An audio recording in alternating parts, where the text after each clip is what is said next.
আর মা, তুমি টাকা ধার দিন না, ভাইয়ের খুব শরীর খারাপ, ওষুধ কিনবো। টাকা নিবি আর বাড়ি যাওয়ার জন্য? দুদিনের ছুটিও নিবি? না মা, দুদিনের জন্য। টাকা পয়সা কিচ্ছু এমন হবে না, যা তুই কাজে যা তো। ওই হারামজাদির জন্য বাড়ির চাকর বাকর সব মাথায় উঠে বসেছে।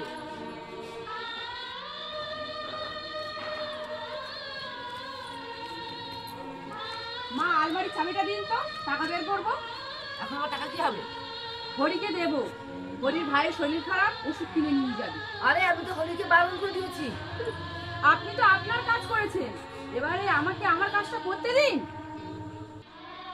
নিজের খেয়াল খুশি মতন চলো, তুমি কিন্তু কাজটা ঠিক করছো না বিজলি। জানি যে দেশে যেমন আচার, শুরুতে তো এমন ছিলাম না দিদি ভাই। তোমরাই তো শিখিয়েছো দিদি ভাই, এবাড়ির বউ হয়ে থাকতে গেলে কেমন ভাবে থাকা উচিত। কি বললা তুমি?